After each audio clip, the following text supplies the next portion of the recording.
dalam wadah tamrun kurma. Wadah kurma, wadah yang ada kurma. Wasikoan dan wadah minum, siko atau kribo kecil, fihi di dalam siko maun air. Jadi hanya meninggalkan atau diberi bekal wadah yang ada kurmanya dan wadah minum kribo kecil yang ada airnya. Hanya itu saja, tidak dibuatkan rumah, juga tidak dibuatkan sumber mata air, tidak. Summa qafa, kemudian berpaling sapa Ibrahim muntolikon, berangkat. Setelah itu Nabi Ibrahim berpaling kembali ke Syam. Tadi menempatkan istrinya yang keadaannya menyusui anaknya, hanya ditinggali wadah yang berisikan kurma dan kribo kecil. Saya itu ditinggal pergi ke negeri Syam, karena tempat tugasnya atau dakwahnya Nabi Ibrahim ke Syam. Fatabi'adhu, maka mengikuti pada Ibrahim sapa Ummu Ismail ibu Hajar, mengikuti kepergiannya Nabi Ismail ke Syam. Begitu pergi diikuti.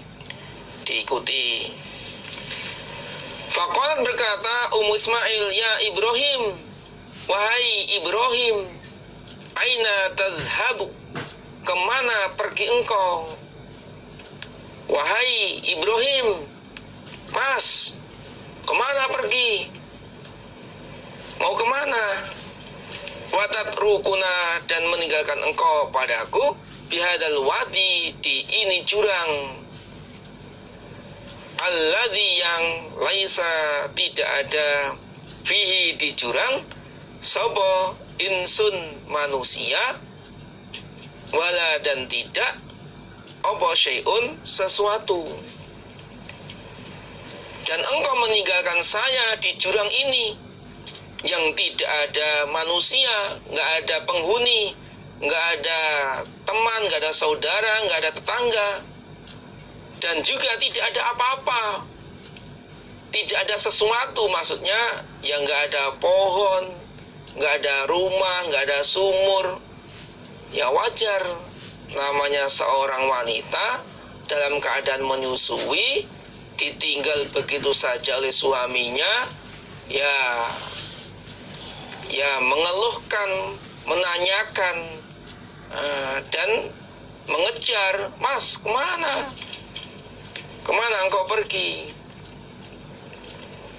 Faqalat, maka berkata lahu pada Ibrahim, faqalat, berkata sapa perempuan, yakni Ummu Ismail, lahu, kepada Ibrahim, zalika, dengan itu, ucapan, miroron, berkali-kali, ya Ibrahim, aina tadhhab wa tatrukuna bihadal wadil ladzi laisa fihi insun wala syai'un. Mas, kemana engkau?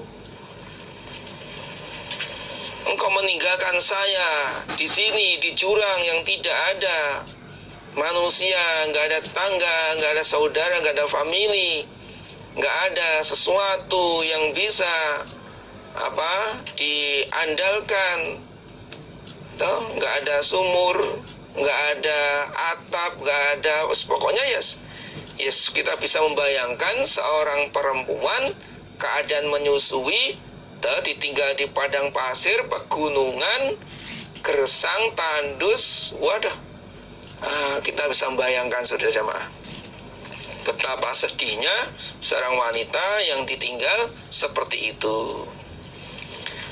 Wajala, dan berbuat sapa Nabi Ibrahim, layal tafitu, tidak menoleh sapa Nabi Ibrahim, ilaiha, kepada Ummu Ismail.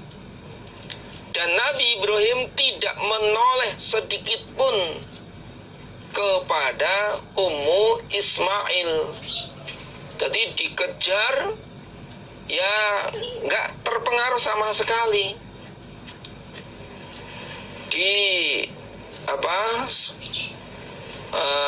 Istrinya mengeluh, istrinya sambat, istrinya mengadu, nggak digubris sama sekali.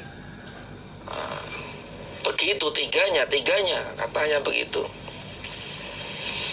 Faqalat, berkata sapa Ummu Ismail lahu kepada Nabi Ibrahim, Allahu, apakah Allah alladzi yang amaraka, perintah Allah pada engkau, bihada, dengan ini.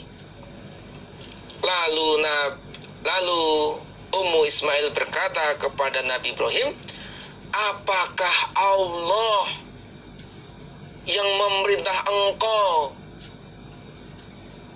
dengan seperti ini, yakni meninggalkan saya seperti ini, menempatkan saya di jurang yang tidak ada pohon, yang nggak ada rumah, kemudian engkau meninggalkan begitu saja, pergi ke Syam. Apakah ini memang perintahnya Allah? Qala, berkata Nabi Ibrahim, na'am, ya. Iya, ini adalah perintah Allah. Saya harus ke Syam melanjutkan tugas saya, dakwah saya.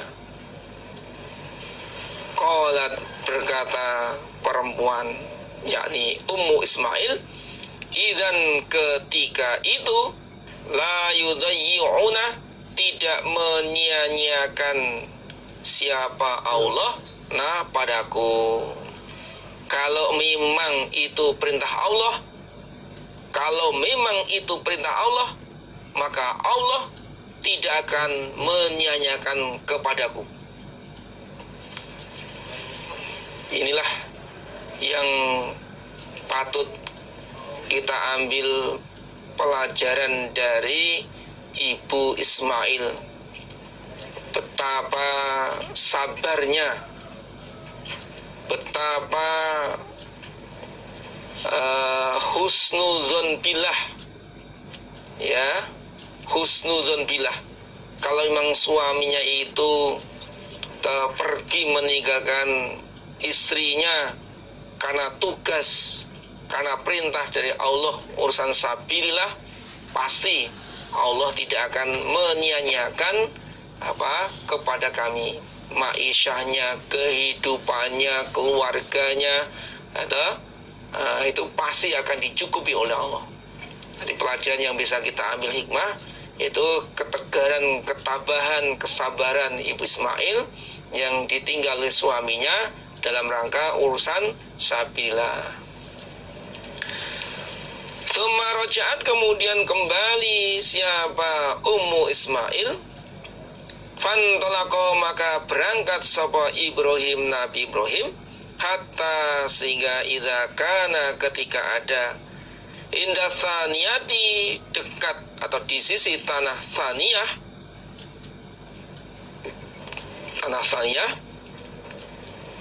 haitsu la yarawnahu, di mana tidak melihat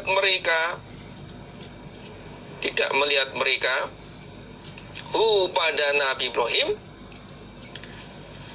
Istaqbala, maka menghadap sapa Nabi Ibrahim, biwajhi, dengan wajahnya Nabi Ibrahim, al-baita, ke Baitullah. Lalu Nabi Ibrahim tsumma raja'at, kemudian Ummu Ismail kembali ke tempat semula di mana Nabi Ibrahim menempatkan Ibu Hajar dan Ismail di situ. Lalu Nabi Ibrahim berangkat melanjutkan perjalanannya. Ketika sampai di tanah Tsaniyah, di mana orang-orang tidak bisa melihat Nabi Ibrahim, yakni saking jauhnya, karena sudah jauh jaraknya antara Nabi Ibrahim dengan istrinya dan anaknya itu umpama orang itu sudah nggak bisa melihat karena jauhnya, maka Nabi Ibrahim menghadap, yakni balik kanan, maksudnya menghadap balik kanan. Kemudian Nabi Ibrahim menghadap dengan wajahnya ke Baitullah. Ini sunnahnya ketika kita berdoa, ini sunnahnya menghadap ke Baitullah. Ini istaqbala biwajhi al-bait. Walaupun berdoa di mana saja bisa, tapi ini ta'adubnya, sunnahnya itu menghadap ke Baitullah. Sumada'a, kemudian berdoa sapa Nabi Ibrahim biha ulail kalimati, dengan ini beberapa kalimat. Warafa, dan mengangkat sapa Nabi Ibrahim yaitu kedua tangannya.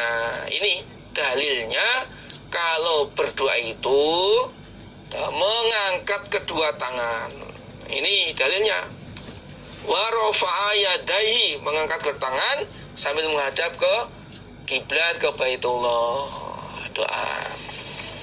Faqala, berdoa Nabi Ibrahim, Rabbi, ya Allah, ini sesungguhnya aku askantu, menempatkan aku, min dzurriyyati, dari anak turunku, biwadin, di jurang, ghairi dzi zar'in, selain yang mempunyai tanaman, jurang yang tidak ada tanamannya.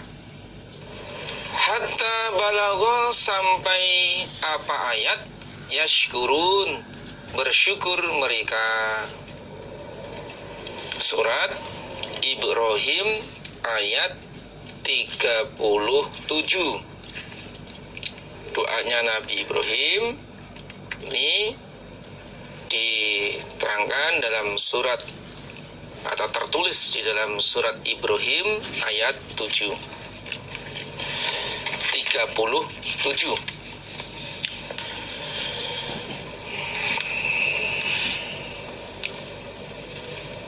Ya Allah, sesungguhnya aku menempatkan anak turunku di jurang yang tidak ada tanaman.